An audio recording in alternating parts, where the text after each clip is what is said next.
A very good morning. I've got new headphones, so let's see if these work.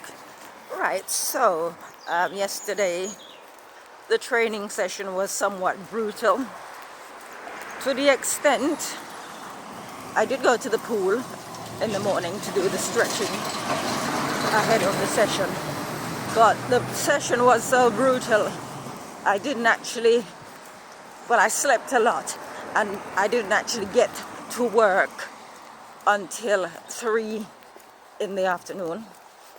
So I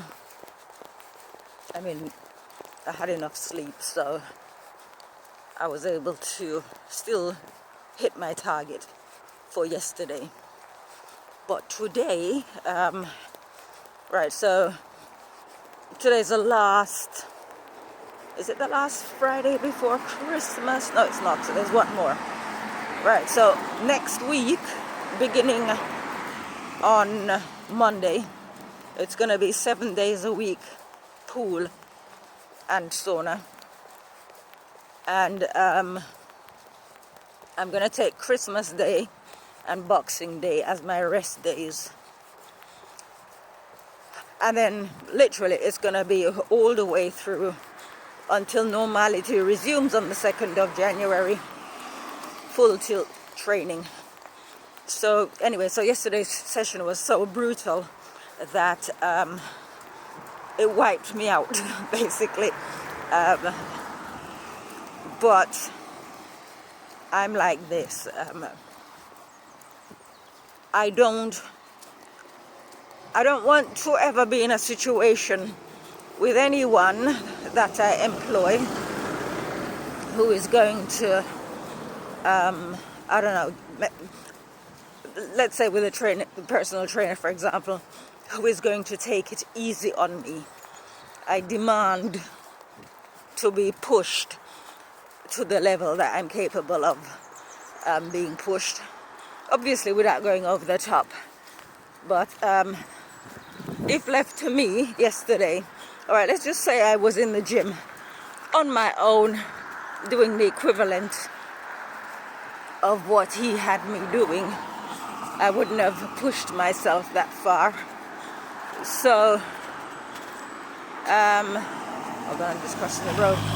In like manner, the company that we choose to keep, it depends on their standards. Like my personal trainer has very high standards because he used to be a professional bodybuilder who won trophies. So he had high standards for himself, so I expect him to have those same high standards for me. So if we're looking at friendships or personal relationships, it is obvious, or it should be obvious, that whoever we associate with, whoever we bring into our lives, they are only going to encourage us to follow their standards. They're not gonna, actually no, let me repeat that. If their standards are high, then,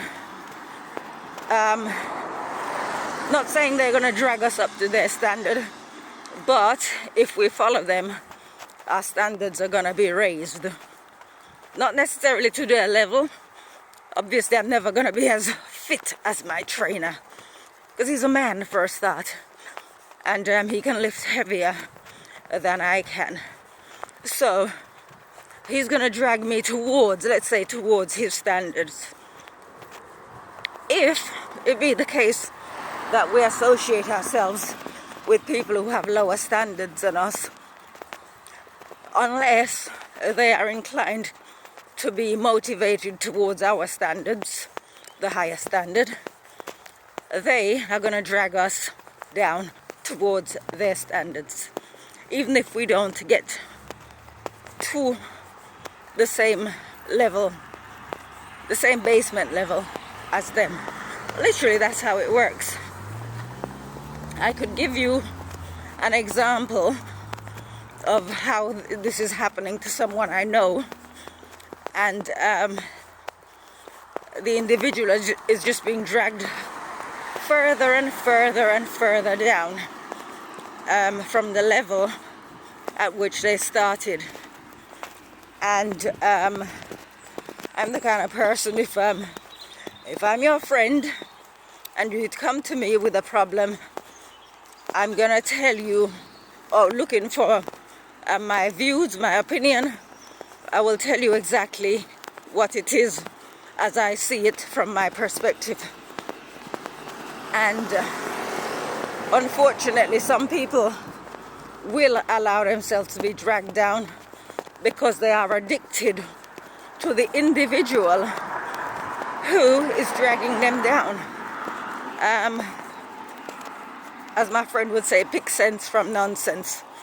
But what I've just said to you is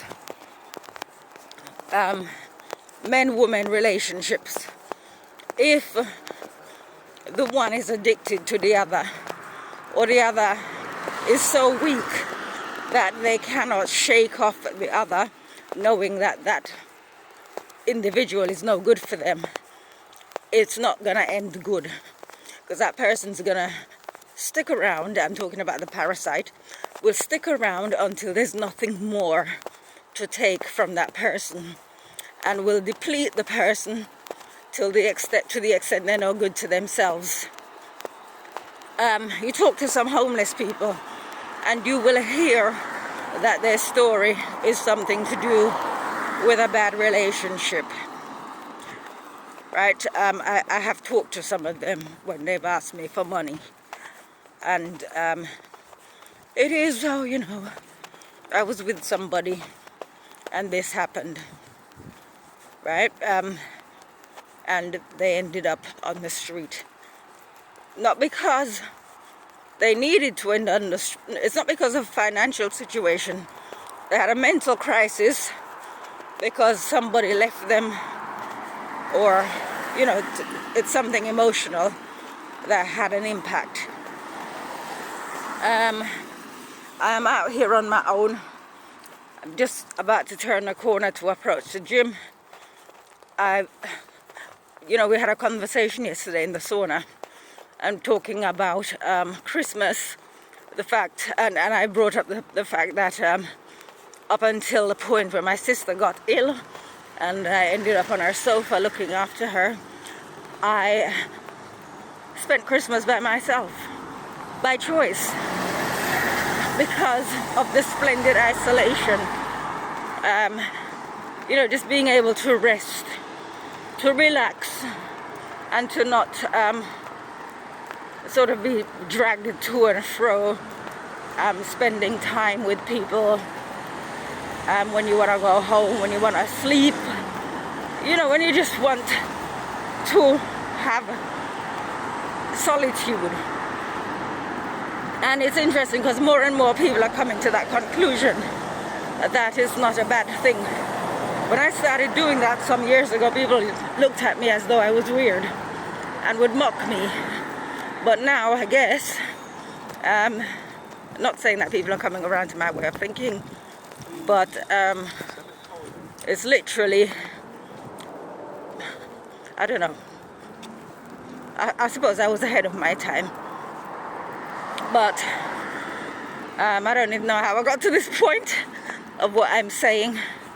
But I'm going to wind up by saying it's important to, I know I was saying about my personal trainer pushing me. I chose him because in order to be a professional bodybuilder and to have won trophies, you need to have some level of discipline. So I chose him knowing that he would drag me up towards his standard.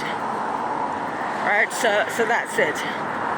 I guess if we're going to choose friends, whoever we're going to bring into our lives, let it be people who are going to bring us up rather than drag us down. That's it. Have a lovely day. Take care. Bye.